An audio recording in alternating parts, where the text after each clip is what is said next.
Hello, everyone, and welcome to live number 41 with Dede. This is part 2 of manifesting with dreaming and how you're going to use lucid dreams to help you manifest and what the connection is between the two.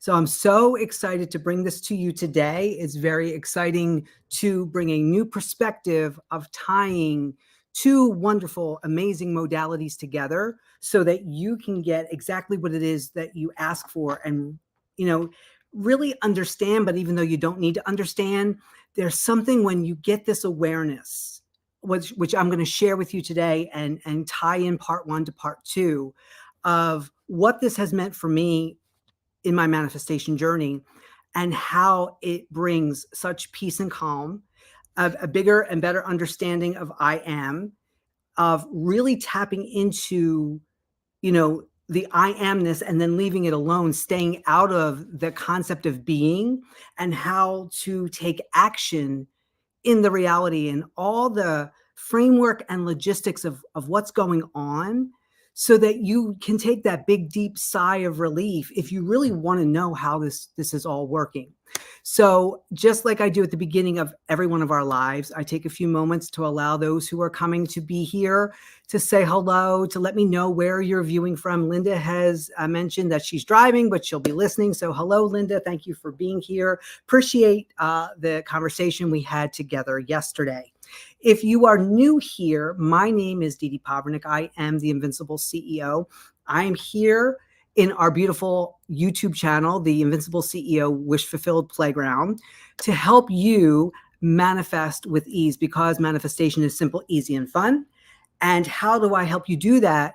I help you make clear, concise choices in the now moment to bring more awareness and presence to what's going on right now so that you understand that you've done enough, how to know when you've done enough, how to know that there's nothing else to do and what to do in that hang time, meantime. But after this new understanding that I have experienced this week, with this lucid dream over the weekend and having the reflections of being here in what I call now the daytime reality is the baseline reality. It's the jump off reality, at least for this version of me. So I'm going to, recap some of the things that we talked about in session or part 1. So if you haven't seen that part 1, I've linked it in the description box below. I've put it in the live chat.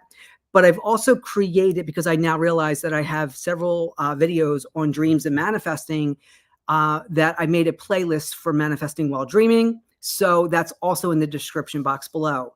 If you're new here and you haven't subscribed, that's such an honor to do so. Hello, God Queen, I see you there. If you haven't subscribed, do so. If you haven't taken a moment to like the video, please do.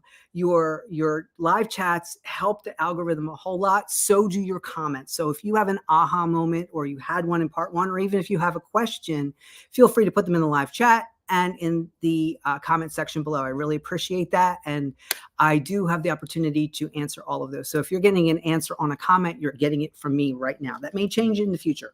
Okay. So, now I've been teaching dream interpretation and lucid dreaming since 2008, but I've been doing dream interpretation and lucid dreaming probably over 25 years for my own personal experience. So what I'm going to share with you today, my actual dream, is my personal experience. And when you realize and I realize that what I'm about to tell you, I can't prove it to you. It is my experience. And because it's my experience, it's very real to me. And I experienced it the way that I experienced it. You start to realize that's all that's ever really happening, is that we're in our own little worlds and we're having our experiences and we share them with each other. But I'm going to draw a lot of parallels now to the daytime reality, or you'll hear me call it the daydream. And I don't mean like daydream. I mean the daytime dream and the nighttime dream, or the lucid dream, right? So I've always felt, I'll give you my earliest recollection of dreams really meaning something is when I was in my senior year of high school. I was in Miss Hanto's English class, and we had to, she read a story about a woman in Bath, England.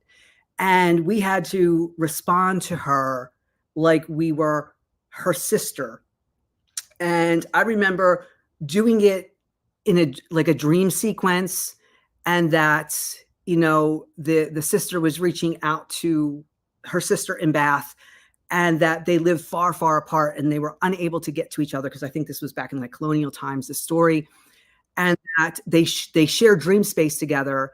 And if her sister wanted proof, all she had to do is to go get her one jacket that she wore in the dream, and her sister put a leaf in there, and of course the sister found the leaf.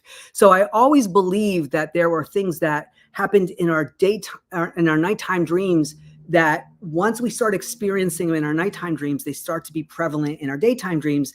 Because I've had many times where something that I watched on TV or happened in my daytime world showed up in my dream at night. So I started seeing that cross connection. Hey, Stacy, how are you? Yes, I've always loved to experience it too. And I'm not going to teach you how to lucid dream here, because that's a whole other thing. But really, you do it naturally. You just don't know that you're doing it. And the more that you're engaging and thinking about, or maybe watching a video before you go to sleep, because my lucid dream was influenced by what I was doing as I was drifting off to sleep, that state akin to sleep time.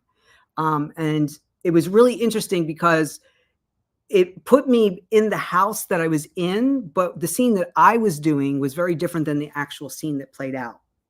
So when we're talking about lucid dreaming, it's conscious dreaming. It's becoming more aware. So most dreams, you have your dream and you remember bits and pieces of it the next morning. And the more you do dream recall, and we just had a 2-day event maybe 2 months ago on dream interpretation.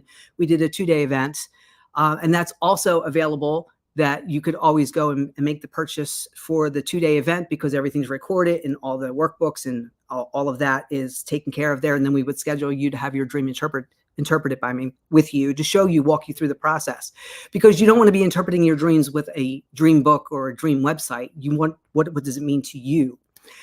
So anyway, so with this conscious dreaming, when we talk about going lucid in a dream, it's like you're in a dream, and then you become aware that you are not the version of you that you're familiar with. Let's call that your daytime you. You're not her or him, and you're in a dream and you become lucid. I've gone lucid in a gym. That this is long before I did my physical transformation, but I knew I was in a gym, but it was odd. I've gone lucid in the park. I've gone lucid in different houses. And sometimes my dreams are spontaneous. Like this one was I wasn't trying to lucid dream. I was more trying to time travel, and we'll get to that. But it made sense that the lucid dream happened, because I've been focused on going lucid during the daytime, becoming more aware in the now moment as I'm walking, because I know what it feels like to go lucid in a dream. So I try to invoke that feeling in my daytime, and I'm going to talk to you and share some things about that as we go along. So we're going to be here. So I appreciate all your questions, and that you come back every week. Thank you for doing that. So in addition, just wanted to let you know, we do have a 2-day event coming up November 16th and 17th, Foundational Assumptions. Because of my foundational assumptions, I was able to see lucid dreaming totally different this time, right? And I've shared before, some of my foundational assumptions is I'm the star of my reality. I always get what I want plus more. I manifest with ease. I'm a master manifester. Things happen in very quick time frames. Everybody benefits. When I benefit, everybody benefits. And I've gone into lots of the different foundational assumptions, so that I don't have to remind myself of those every day, but I could if I want to in the morning time, and how that's going to come into play with this lucid dream. So what was really interesting, not only being in the dream, and I was aware I was in the dream prior to going lucid, but it reminded me, like with the Wizard of Oz, how they were in black and white, and then it became the multicolored when she was in Oz, like the dream. So I probably was more semi-lucid before I went lucid, but there was a point in the dream where I went lucid. And there are techniques where you can just enter the dream already lucid. There are techniques where you can wake up inside the dream. So I'm not going to get into those, but usually when I do decide to lucid dream, I let the body fall asleep. I stay consciously awake, and I enter the dream through a theater and a kaleidoscope. This is something that my mother taught me how to do, but that's for another video. Okay.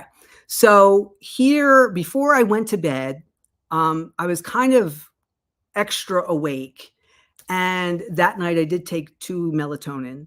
which I do from time to time, but I really wanted to get some sleep. My character wanted to get some sleep. And before I was going to sleep, I was doing a revision from 20 years ago, right? So roughly 2004. But I'm okay with the revision taking place at any time between 2004 and 2024. And so when I became aware of the dream, and this is something really powerful I want to drive home, I was in my house that when I moved out of Philadelphia to the western suburbs, this was the house me and my husband at that time bought together. And we had my one daughter, and I was pregnant with my second daughter, and we bought the house in November of 97. So this is the house that the dream I became lucid in. And I haven't been in that house. I think we sold it back in 2013 or 14. So it has to be at least 10 years. So I right now do not have physical access to that house. And this is where what is yours can never be taken from you. What is yours will never miss you. And even if you've walked away from something, you can always go home again, right? So I've been really focusing my energy on going home, going to my real reality, the reality where I don't question anything because it just flows, right? So I realize right now in my daytime reality, it is a reality, it is a quantum possibility, but there's a lot of strange things here that I just always felt like a foreigner or a visitor or an alien from some other place. Like I never really felt like I fit in. And of course, I can say these as manifestation and spirituality expanded, but I always felt like I was in a woman-driven world. And I'm here exploring what a man-driven world would be like.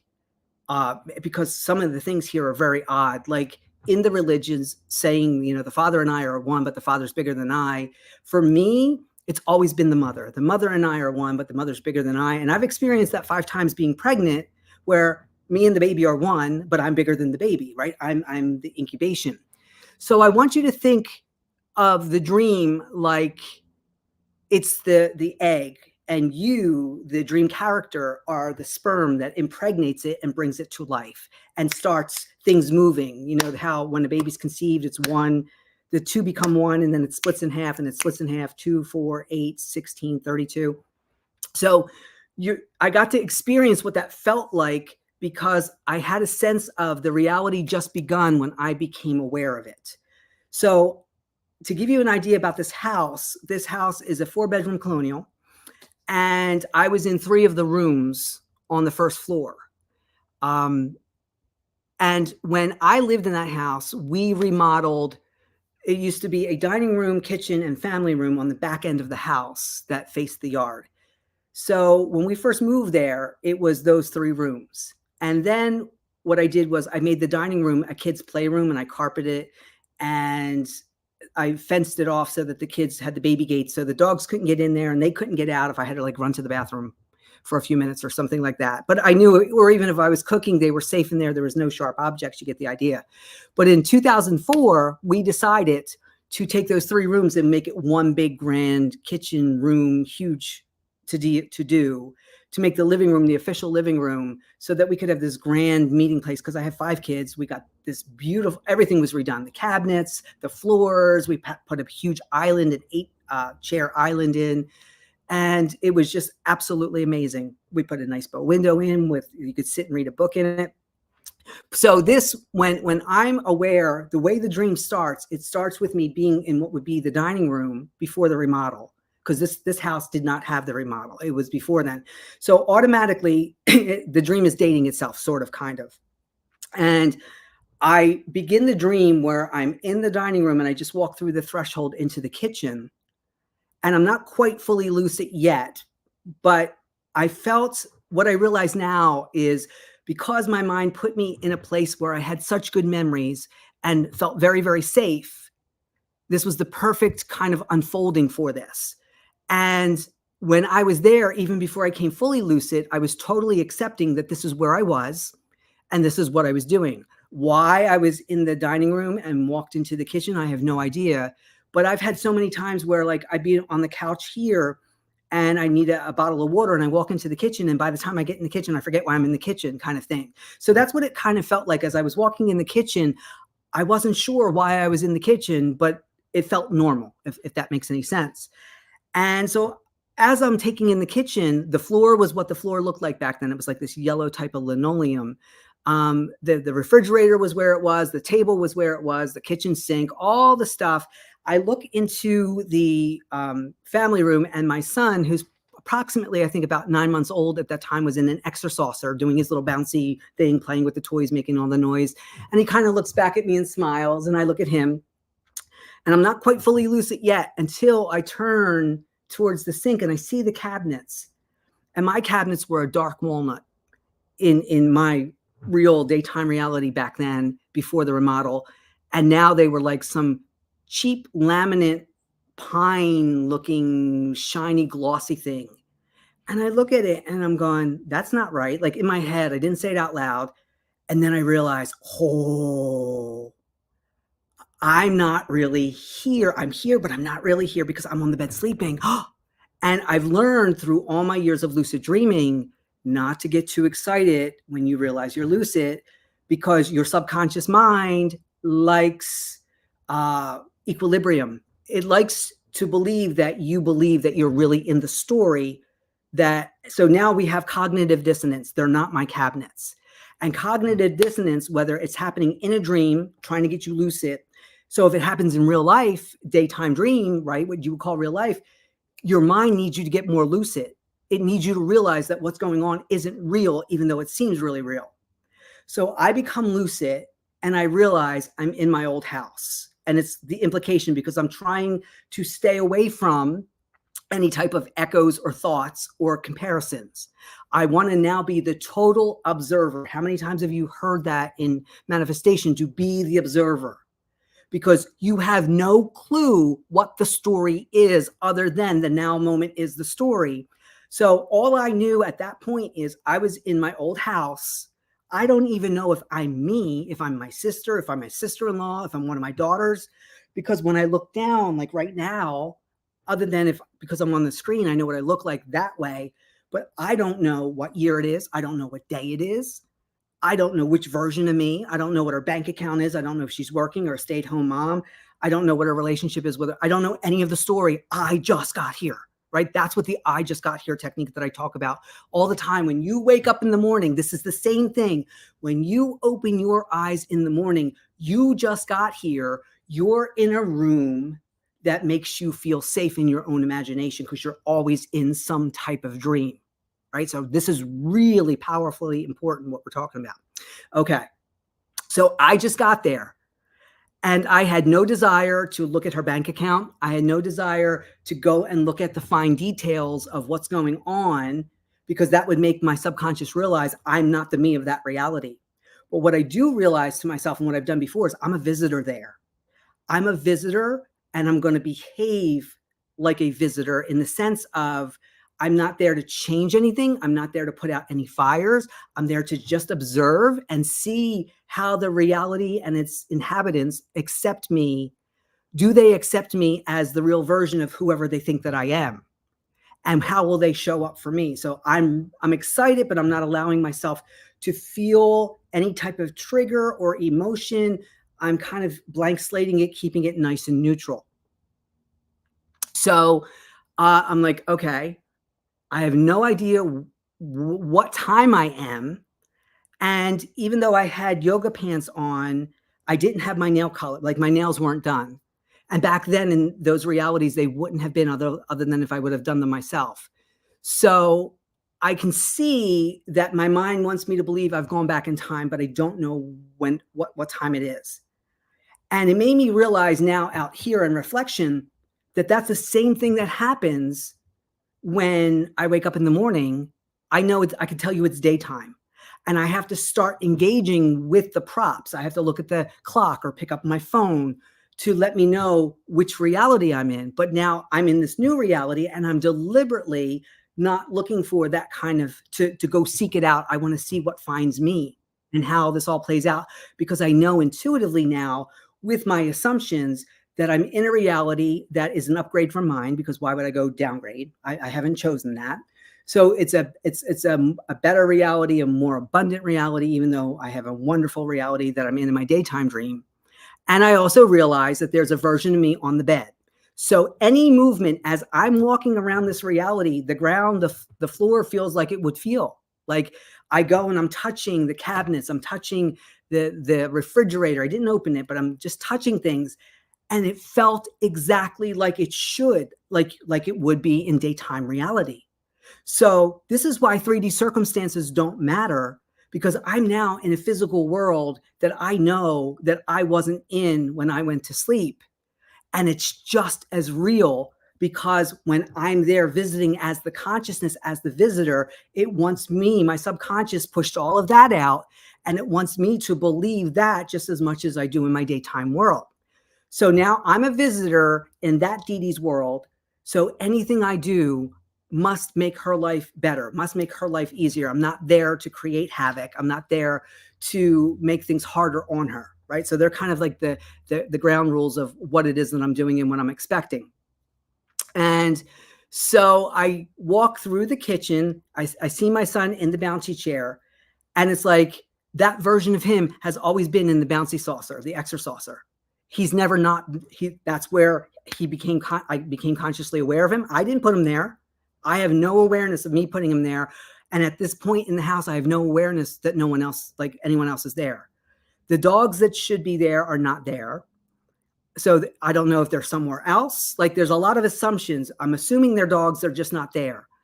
And with it, it's really driving home that there is no story. When you open your eyes in the morning, when I opened my eyes in that reality, other than I'm in my old house, the cabinets are different, my son's in the extra saucer, that's it. That's all that's happening.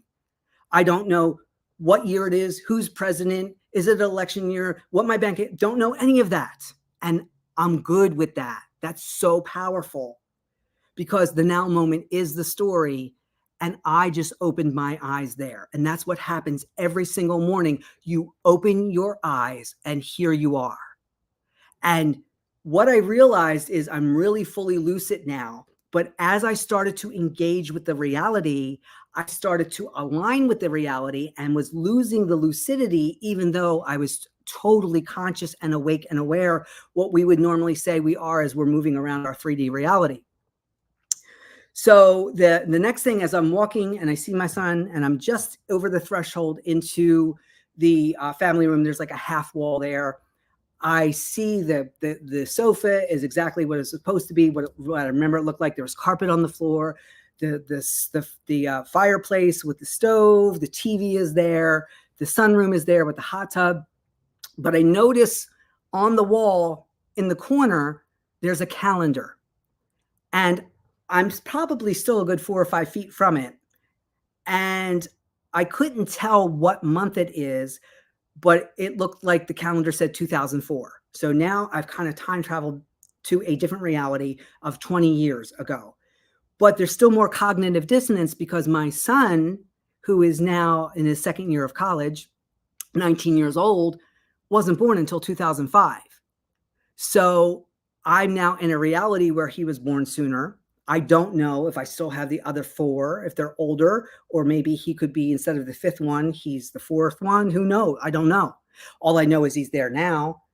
But the calendar, I couldn't make out the month, because sometimes when you do a picture with AI and it puts words in there, the words, like it's just a whole bunch of letters or symbols, but it's close enough.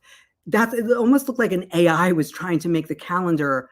And all that was important was to know that I was in the year 2004, which was the year we got the house remodeled, which we did in April and May. So then I would make an assumption that I'm in January to March, but I don't know. I could be in a reality where the remodel never happens, or it doesn't happen until next year. I don't know.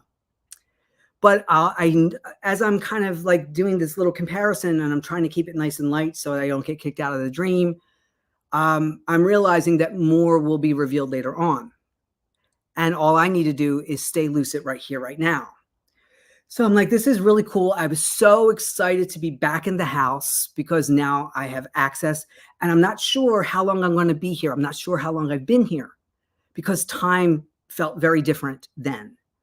And all of a sudden, I don't know where she came from, but my mom's friend, Michelle, is now in my family room. And I've had blips like that before, where even in daytime reality, when you really start to open up your mind, you don't need the time and space that you normally do need for things to happen. When you go unconscious in a reality, your manifestations have to manifest along the script lines and they seem natural. But I'm telling you that you can have unnatural manifestations, but you got to come out of the script. You got to at least be in a hybrid moment. Now, what's really interesting about Michelle is she's probably about 15 years older than me. And she was my mom's best friends. And I can't tell you 100% for sure if she ever visited me out at my house, because we were 45 minutes outside Philly. She doesn't drive. But I think there was a time she came for one of the kids' birthday parties because we had a big pool in the backyard, but I can't be for sure. So my mind is wanting to put people that I feel familiar with, but of all the people that I would expect to be in a lucid dream, she would be like 1,000 on the list. Like she would not be anywhere in the top 100, but she's there. And, you know, we're always friendly with each other and it was great to see her.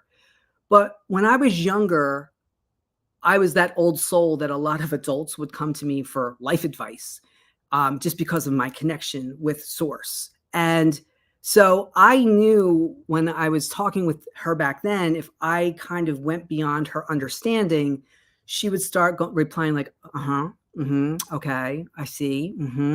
Because I feel like she didn't want to say that she didn't understand, whether she would be embarrassed or maybe she just thought I was crazy in what I was saying. But when she's there, we had started talking. And the initial part of my conversation, I don't recall because I just didn't jump in with what I do remember saying. But the thing that I realized was whoever I was in that reality, she believed I was her. Like she didn't question me. She didn't tell me I was off or I was acting funny or if I'm okay. If you've ever had people say that to you, are you having a bad day or are you off?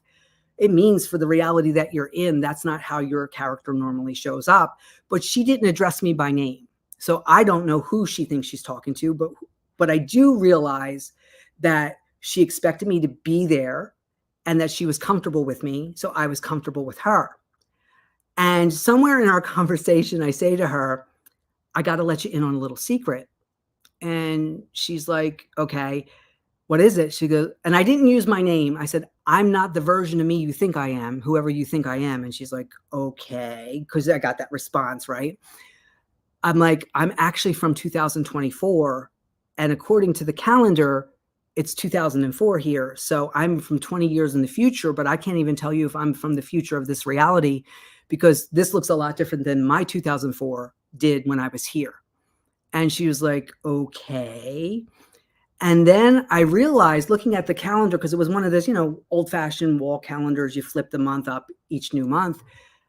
There's no guarantee that that was the current calendar. That was no guarantee that if it was at a month, that it was at the proper month. I've done that many times. I've had calendars on the wall and I forget not only one month, but multiple months not to change it because it just wasn't that important. So it was like kind of mind blowing that I'm assuming that I'm in 2004, but I still don't know for sure because I'm relying on the props of the reality to tell me, to give me some kind of filler information because I just got here. I literally just got here. And for me, I am starts the moment that I become aware in what reality I'm in.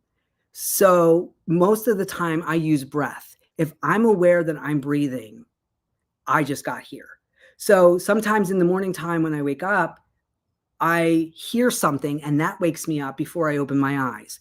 But sometimes I'll open my eyes before I hear something. So all three of those for me activates I am. And the way that I see I am is this, that prior to me being aware, consciously aware that I'm in a body, that whatever if someone were to come in and take a picture, it's a flat picture. And the moment I open my eyes or I start hearing, but really I'm aware of my breath, the picture turns into 3D and I animate it with my consciousness. And sometimes it's just me and the props. And sometimes the dog will come in or whatever's happening. So I now realize that's what's happening here, because the body that I'm in on the bed is on the bed. I didn't bring it with me. So my consciousness left the body on the bed with just, let's say if that reality exists when I'm not there, I feel it doesn't, but it's a third person perspective that I'm on the bed in third person.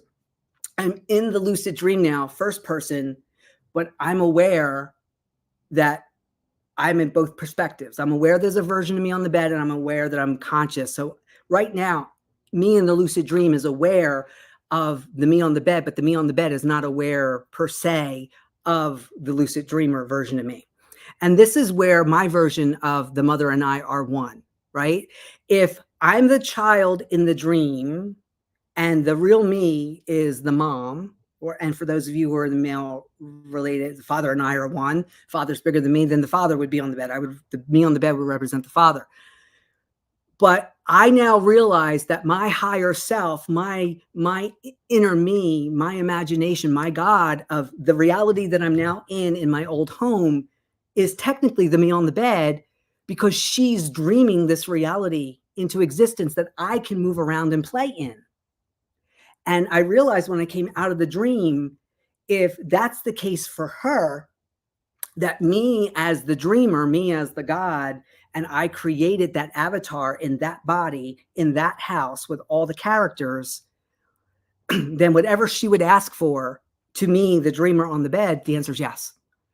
I wouldn't make her learn lessons. I wouldn't make her put out fires. I wouldn't put her in situations where she had to suffer in order to gain. Now I would let her choose that if that's what she wanted.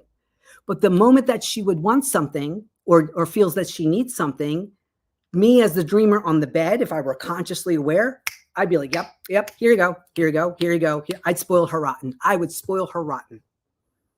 Because whatever it is that she's doing there, she's bringing awareness here. And look at this awareness that she brought me, because I'm sharing it with you right now.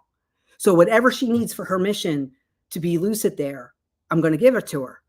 So if that's the case, if I'm the God of that reality here on the bed, and now I'm awake in this reality, that means there's another version of me on a bed somewhere dreaming me right now. This is the lucid dream for her.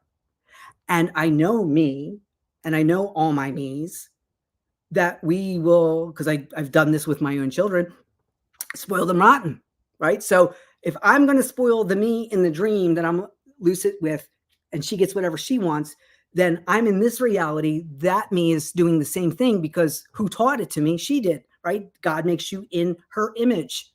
So I'm going to make myself in my image, and I'm going to give myself whatever I need to experience the reality. I'm not going to test her. I'm not going to make her suffer. I'm not going to say, if you don't follow my rules, I'm going to damn you to hell. Like, no. Are those realities a possibility? Do they exist? Absolutely. But I'm not the God of those realities. They're not my realities. That's why this world felt so weird to me here. So any questions as we go along, let me know. This is really powerful stuff, because it's dream inception. We're in a dream within a dream within a dream within a dream. And even though she's in a different dream, and I keep pointing to like a lower, that reality wasn't lower. And the version of me, I'm going to assume that's on the bed dreaming me right now, is in a higher one, right?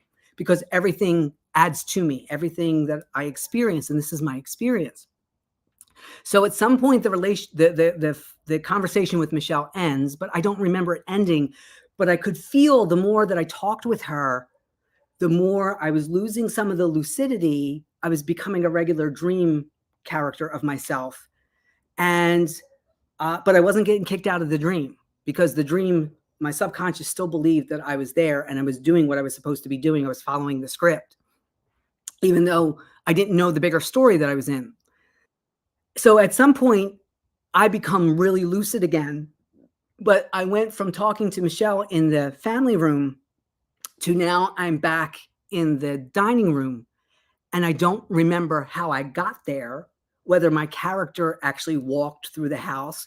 So I became super lucid again in that position in the dining room, which was like a time slip or a time blip. And I have them here all the time, it's almost like when you start to really open up to lucidity and become more and more aware of the now moment, a lot of the middle steps stop happening because you don't need to know that you walk from the family room to the dining room. If you're in the dining room, that is the story. And the assumption is that you got there through whether you walked it or you just teleported. And that's going to be important when I share something a little bit later on. So make sure you bring me back to that point if I go off on a different tangent. Okay, so now I'm in the dining room again. I'm still in the house. I'm aware that I'm lucid again. I made myself more lucid, but not enough to get kicked out of the dream. So I still belong there. And I did see my other daughter, Remy, but she looked sort of like she looks now, and has kind of looked in the last 4 years, which she would technically in 2004 in my daytime reality would have been about 4 years old. So how she looked now, but she smiled and I smiled, and it just felt like that was normal for that reality. Even though then it had me questioning myself. Am I really me? Am I somebody else? And just as I was wondering about the little interaction with Rem, my then husband, my now ex, came from the kitchen into the dining room excited to share something with me. And he looked younger and he looked a lot leaner than he does now. I just saw him a couple weeks ago for my daughter's party that we were at that I made pierogies for. And what's really interesting, he was so excited. He's like, I got a secret to share. So I'm like, okay. He believes I am whoever he thinks I am. I have no idea. I'm assuming he thinks I'm his wife. But I could be his sister-in-law, or I could be a sister. Who knows who I am? Again, I haven't really had a chance to truly identify who I was because I didn't get to see myself in a mirror. That's why you don't know who you are until you go and identify yourself in a mirror or on your phone or whatever. But I felt like me. And he comes to me and he goes, I have a secret for you. He goes, we're going to have Christmas at my mom's house. And I'm like, okay. So I'm like, okay, is it December here? Like, if it's March because the house isn't remodeled, why would you be telling me about Christmas in March? So it must be, and you wouldn't be even telling me about that at Halloween because we never thought about Christmas really at Halloween. If it was roughly around the same time of where I was in my daytime world. So I'm like, okay, maybe I'm in December. I still don't know for sure. And I felt like my subconscious was trying to get to arise out of me to see who I thought I was, because that old version of me would have been like, nope, we're not going anywhere. We have all these kids. People come to us. We have the big house. People come to us. We're not going anywhere on Christmas. That would have been my version, daytime me. But because I didn't know who I was, I just decided to agree, because it's all like, okay, sounds like a plan, like was my answer. And he seemed very, very happy with my answer. And that's the last thing I remember from the dream. And then I remember waking up here. But this is why circumstances don't matter, because the way that he approached me there was all the things that happened in my daytime reality between the divorce and all the stuff. None of that was present in this reality, because if we were married, we were still married, or I was his sister or whatever. I don't know who I was to him. But he was very happy to see me, and he was very happy and excited to share, which then showed me again that the characters in this world were accepting me for whoever I was presenting myself to them being. All the while, the daytime me is asleep on the bed in a house, not that house. Haven't been in that house for 10 years. So what this made me realize, and how I feel like my consciousness was leading up to this, is because the week prior to this happening, I had one of my recurring dreams, and sometimes I'm lucid in it and sometimes I'm not, but there is progression in this dream, that I've had this recurring dream so many times over the last 20 years that when it does happen, my character in the dream always goes, oh no, not again. Like, I can't believe this is happening. And I had great aha from my understanding of this dream. And what it normally is that I used to rescue cats before I had my kids, and then I would find them homes. But sometimes the cats would pile up, like I'd have 6 or 9 of them before I found them homes. But they always had the run of the house. But their litter box and their food was down in the basement. but they were never locked in the basement unless maybe we were having some kind of remodeling going on or something like that. And it was a brief amount of time. So this recurring dream of mine is always there's cats in the basement. Sometimes it's a basement that I recognize from a house that I've lived in, or maybe a friend's house that I've been in. And sometimes it's a basement that the daytime me would have no idea whose basement it is, but in the dream, it feels like it's my basement. And when I go down in this basement, for whatever reason, these cats are starving. The litter box is overflow. Like sometimes they can't even move. They're so lethargic that it's been weeks, if not like maybe a month, where they haven't been fed.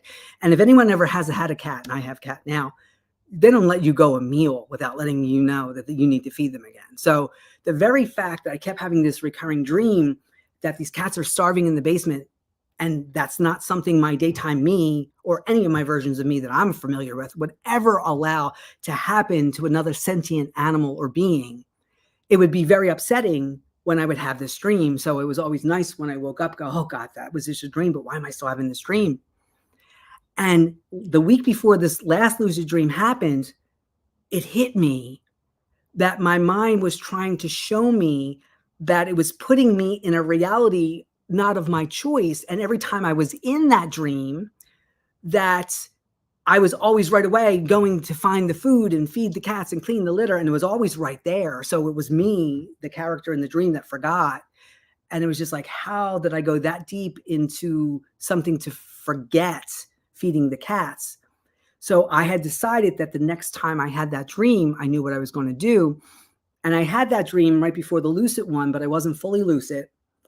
And how I handled it was this. And this is so powerful for manifestation because I've been using it during my daytime and things have been shifting unbelievably. My mind was showing me that I was used to be putting in a reality not of my choice. I would never choose a reality where anything was starving in the basement for a really long time under my care that I forgot about.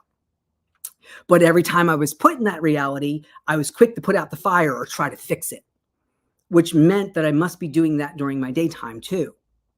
So the next time this dream came to be, which was probably about 5 days before the lucid dream that I just talked about, I decided that however I ended up down the basement and I saw the starving cats, and when I tell you they were starving and your heart just sunk and there was a pit and the whole reaction, I was not going to react in the dream. So I must have been semi-lucid, but not fully. So when this happened, I go down there, I say that, oh no, not again. And that was a reality check for me to be somewhat lucid. And I just stood there and I looked at the cats, and it's not that I didn't feel for them, but this wasn't my choice. This isn't my reality. I didn't choose this. I'm not, and I know every part of me wants to go and feed the cats because I'm, that good person to do that. But I realized if I do that here, then I'm sending a message to my subconscious that that's the kind of things I want to play out in my daytime still. And I'm not putting out fires anymore because I realized in my daytime I was on a loop that I wanted to get off. So here's this loop.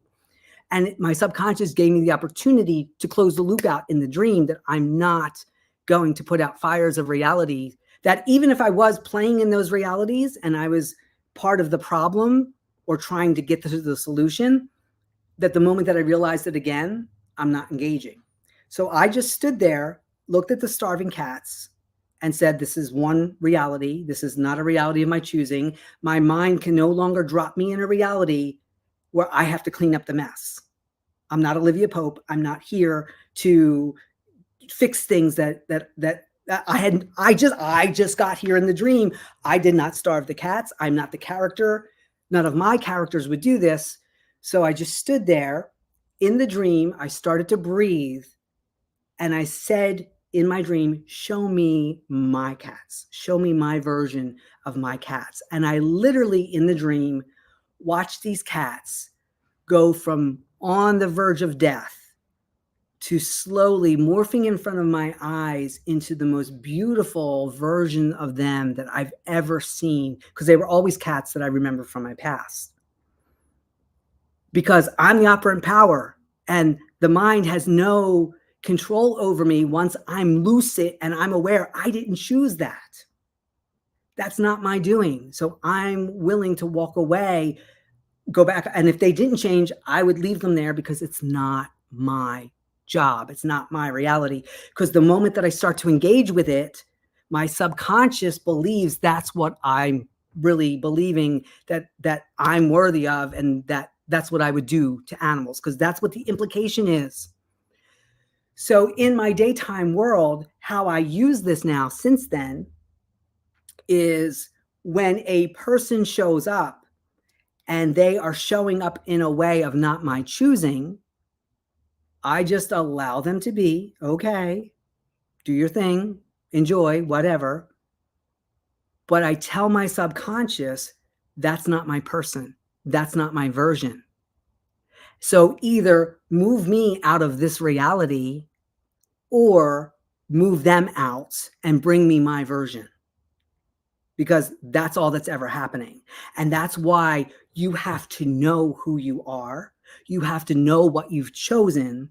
So if you're still waiting for money to show up, or for your SP to come back, or for your SP to change, or whatever the story is that you have going on, when you're thinking about it, even if you're not actively trying to fix it, you're keeping it there. Because that reality, what happened to that reality once I left it, the one that I was in the old house? To me, it just turns into a picture. It freezes in time because I'm the consciousness. They don't go on without me. They weren't there. That reality literally began. The Big Bang was when I walked from the dining room into the kitchen initially. There was no before that. There was never that version of my son not in the exerciser. There was never a version of him being born. The whole reality was born the moment that I became aware that I am. That's all I am is. That's all it is you're aware. Now, here's that point that I said to hold on to. Because when you wake up in the morning, you're in a reality or a template, right? That house is a template in my consciousness where I feel comfortable, loved, where I gave love, where I nurtured and grew my family when it was young. So now where I'm at now, when I wake up in the morning or I walk in this room and I see this lamp and all the stuff that's here, and you can see it in some of my older videos, it's always here. I don't have to go buy the lamp every day. I don't have to go get the turtle. I don't have to get the plants. It's always here. It's part of the default. My subconscious mind knows when it activates this room, it puts it here. I don't have to go earn it. I don't have to go buy it over and over again. So now with manifestation, you can do the same thing by creating a default, whether it's your body, your bank account, or the food in your kitchen. The next time you go food shopping and you get your staples that you will always have, you could set it up that every morning or every time you walk in that kitchen, that will be there. That amount of orange juice, a full dozen eggs. So you could use 8 eggs all day long with your family or recipes. And the next morning you go in that refrigerator and it's a full dozen again. And you could say that whenever anything liquid is 1/3 left, it automatically is brand new. And boom, your orange juice will be filled up again. Like, this is why when you're putting out fires of old realities, you're not creating. Creates the default that you expect it to be every time when you just got here. Now, I realize that in my dream, in my lucid dream, back at my old house, I'm assuming I had a car, but I never saw one. I don't know if it's the same car that I had when I was there, and the multiple cars that we had were on the drive. It wasn't needed for that part of the story. So it was a very subjective, because when something's in front of you, it's objectified. You can touch it. You can manipulate it and play with it. So your subconscious will always create the objects, and it'll try to create it in the way that it makes you feel comfortable until it needs you to become more lucid in the moment. And that's when it throws in cognitive dissonance, like my different cabinets, the outer cabinets. And Would it have worked if it was just one cabinet? Most likely, because I would have been like, that's weird. All my cabinets are normal and that one's like that. That would make no sense also. But when your subconscious really needs you to wake up, whatever it is that you are doing, you are not in the reality for that. More awareness and more consciousness for you to continue in that reality, because that reality is going against what you've chosen, if that makes sense. Or you're lucid in a dream. And now you can say to yourself, okay, if I'm now lucid in my dream, right? I have my cabinets and I'm now lucid in that dream in my old house. And what are my foundational assumptions? I'm the star of my show. I always get what I want plus more. I am so abundant, wealthy. Everybody loves me. And I can go down my list, so that no matter what reality I'm in, they are my default assumptions. That's why this 2-day event on the 16th and 17th is going to be so powerful, because we establish defaults and you expect them to be there. Just like when you go to your garage or your driveway or the street, and that's where you left your car, you expect it to be there. That is a default.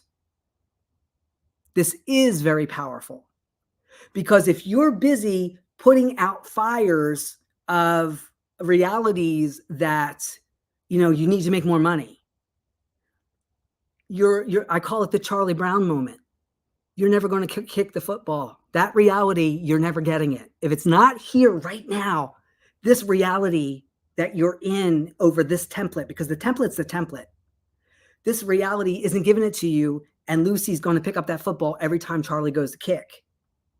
So if you don't have it now, you're in a reality that it's not there, and that's okay. So what do I do? So if I want money to appear, right? I don't have to earn it. I don't have to earn it. If I say to my mind, I want $15,000 extra in my checking account, and I expect it to be there, regardless of what the balance is now, I'm not going to go check it. The moment that I choose, it's done. Done. And should I be brought to the checking account, or I get a email that says your account's now overdrawn,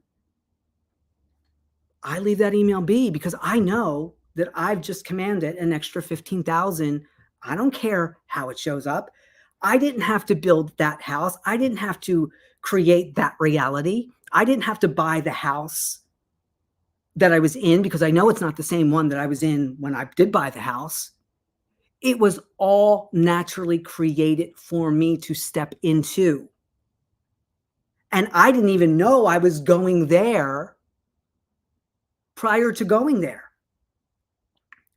But if you, the version on the bed, is the subconscious, is the higher self, and is the God of the reality that your character now is lucid in, and the way that you created this conversation between the two of you is that when the character is in the story will have emotions. And as long as the character is in the accepted range of emotions and reactions, the subconscious lets the story play out as it is. But the moment that you become super lucid in the now, and you're refusing to do, and you're the rebel to that reality or that choice, that's not your choosing. That might have been the script that you were on unconsciously, but now that you're awake, you're not dealing with starving cats anymore. You didn't starve them. You're not going to be dropped into reality and expect you to have to deal with it. How I did this just naturally was at the beginning of 2020, when things were starting to be offered consciously. I haven't been sick since 2005. So when these offerings were coming into a reality where there's a sickness, it made no sense for me to play in that reality. And I said to my subconscious, that's not mine. That's not mine. I'm not that reality. And my reality did not shut down. Just like I went into a reality in that lucid dream that was like something of mine before, but I now know, and where I'm at now in the daytime reality, it's not that. Now, when that reality was offered, I didn't take the bait. My reality never shut down. But here's the crazy thing. For those of you who were in a reality that shut down for however long it did, and now we're sharing space in the same reality, how is it that yours shut down and mine didn't, but now we've merged into one? That shouldn't be. That wouldn't make any sense. My reality should then technically be further along. So what I asked myself, what would, if I was the subconscious and I wanted to say to the character, we need to come out of that reality. You've explored it enough. That's all you need there. What would I do? I would make the reality so crazy for the person in it, the version of me in it, that she would be gone. This doesn't make any sense. This doesn't make any sense. Like having leaders that act like middle schoolers tattling on each other kind of thing, right? So now you pull back again. You remember even deeper who you are. That if you were to sit down right now and create a world as the God of it, whether you were creating a computer game, whether you were going to write a book, and it was the best utopia world that you could ever create, not only for yourself, but everyone in it, what would it be? Because when you start to go into I create and you start thinking about that kind of world, but you're in a world that's going, but you got bills to pay, you got money to earn, that reality will disappear. So let me give you a tangible, as I kind of, oh, and thank you very much, God Queen. Thank you for my super sticker. Appreciate that. Let me give you an idea of if I realized I was lucid in this daytime dream and this wasn't my normal reality. And I'm going to be here, let's say I'm going to be here for a week to explore what it's like to be this version of Dede. And in my reality, there is no YouTube, or maybe it hasn't happened yet. But because I'm coming in here very quickly, I would be able to take her knowledge and be able to do the stuff.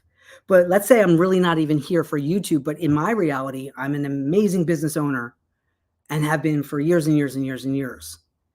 I can come in and I will honor one thing that she would normally be doing to make it seem like there's continuity for those, because she stepped aside so I could come in. Maybe that's the reason why. Maybe she asked me to come in to help her do that.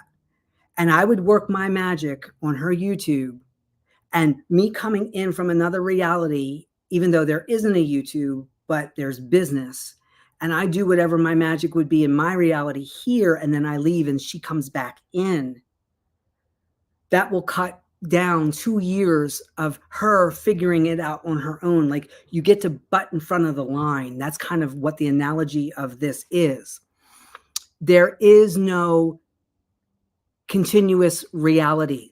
Even when you go to bed last night and you wake up this morning, I really want you to do this tomorrow when you wake up. Don't touch your phone. I do have a digital clock in the bedroom, but at the very least, it says three numbers, right? 6:02, which means in my reality, if I wake up and I look over the clock and it's 6:02, because I just got here, there was never a 6:01. There was never a 5:59 in my reality. My reality begins the moment that I am. And it stops being the moment that I pull my consciousness out of it. Because this body, just like the body there, her body stayed there. I'm back in my body here. It was just a transferring of consciousness, like Jake Sully in Avatar. And, except in Avatar, when he would be pulled out of his avatar body, it kind of would just plop to the ground as he went back into his human body. And just like in Avatar, his human body, he couldn't walk because of his injuries, but in his avatar, he could. So, but you can, and I've done this before, bring things that you can do in your dream here. You just pick a reality that's like everything else is normal, except now you get to do that, what would be like a magical skill. You get to do that here. Because every moment that you wake up in the morning, the reality is like the egg, and you're the activation. You're the sperm that impregnates it. And if you stay put, there will be echoes ready to pounce on you until you learn how to close your thoughts down. And how I did that, like in the morning, if you wake up and it's all, you got this, you got to do this. What about this?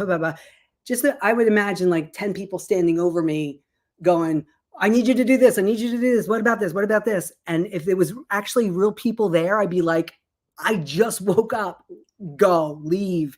Let me sit up and get out of bed and put some clothes on, right? Go. So I've learned to shut down my mind here. I've learned to walk around here and be the observer. And that's why when I was lucid in my dream, it was so easy to do it there because I do it here all the time.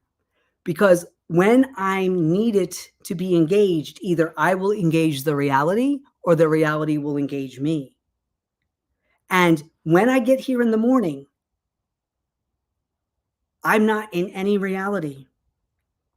So anything offered to me or anything that I choose to go to must add on to me.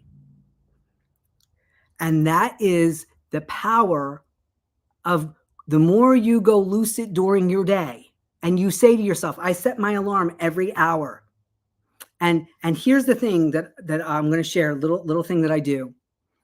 Up until this point, you've gotten out of bed, how you got out of bed.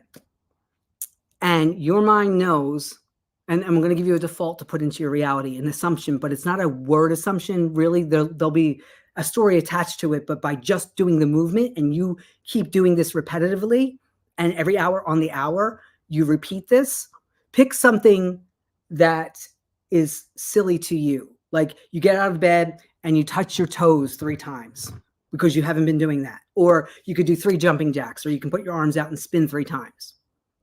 And then every hour on the hour, do that. Set the alarm, and wherever you are and whatever you're doing, I don't care if you're in a supermarket, I don't care if you're on a Zoom call with a client, you stand up, you touch your toes, you do whatever it is, you're jumping. It doesn't have to be all 3. Just pick one. But you're going to tell your subconscious that when you wake up in the morning and you do that first thing, before you go to the bathroom, before you put your clothes on, before you do anything, your feet hit the floor, you touch your toes, you do your jumping jacks or squats, whatever it is that you do, or you could boop your nose 3 times, whatever it is you want to do. You are now in your highest version reality, which means you are wealthy beyond means, which means you're loved beyond means, which means all of the stuff, because the old versions of you didn't do that. And now if you were to go lucid in a dream and you come in and it's not morning time for you to do that, doing it during the course of your day reminds you, not only your subconscious is already impressed, but it reminds you, the conscious version of you, of what reality, this is the default. And if you have to do this until the end of time, so be it. And don't worry if you forget to do it first thing in the morning, because something, so let's say it's jumping jacks. You decide to do 3 jumping jacks and you've done this for about 7 days in your reality, and you do it several times during the day. You set your alarm every hour on the hour. And let's just say on day 8, for some reason, you totally blank out and you don't do it first thing in the morning, but you haven't done it all day. Somebody in your reality will come up with some kind of story, whether it's a stranger in the supermarket or one of your kids coming home saying, my gym teacher doesn't like how I do jumping jacks and told me to come home and have you teach me how to do jumping jacks. You will be asked to do jumping jacks because your subconscious mind is going, are you shifting realities? I thought you wanted this. Not I'm testing you. I thought you wanted this. And the other thing I want to say to you with what your mind is offering is find some real type of everyday thing that you would not accept less than in. So if I ask my mind to bring me $10,000 and it brings me $5,000, I don't accept the $5,000. Even though it could bring me another 5, I didn't ask for 5,000 twice. I asked for 10,000. So if 5,000 shows up, I'm going to turn it down because I'm teaching my mind, don't do that. If I went and bought a brand new car, and it has all the things a brand new car has, and I go to pick it up and it only has 2 wheels, and I can come back tomorrow and pick up the other 2 wheels, I'm not taking the car. I want it, if I have that time and space, It's not that I wasn't clear. My mind is used to bringing me less than what I asked for. Or if I go and order surf and turf at a restaurant and they bring me the surf and tell me to come back tomorrow for the turf, that would be unacceptable. So if you can find one way how your mind's offering you things and it's unacceptable, it's not what you've asked for, but you're tolerating it giving you less than because it needs more time and space to bring you more. It gave me a whole house. It gave me a whole house in the Lucid Dream. It made my 19-year-old son 9 months old again. It put my mom's friend there and my ex there. I didn't have to wait for them to be born and get there. It created it like that. So it means if you're not getting what you asked for, you're in a character that subconscious mind, that's what that character expects as delivery. That's why you have to get so clear in knowing who you are right now. Because that's the subconscious mind brings that to that version of you. Stop taking less than, and that's a whole other topic, and we'll do another live on that. So guys, thank you so much for being here. Part 1 aired earlier. If you haven't seen it, I've linked it in the description box. Part 2 is this here. And if you want to learn more about dream interpretation, I'll put that link in the description box. I don't think it's there right now. I will get that in there. Thank you again for being here. I appreciate you deeply, and I hope, and I know my intention is that these 2 videos today really have brought new awareness. And I would love to hear in the comment section your aha moments. And again, reach out to me at any time with your questions, with your suggestions, one-on-one programs, whatever you'd like to do. I look forward to working with you. All right, guys, until I see you next time, happy manifesting and enjoy.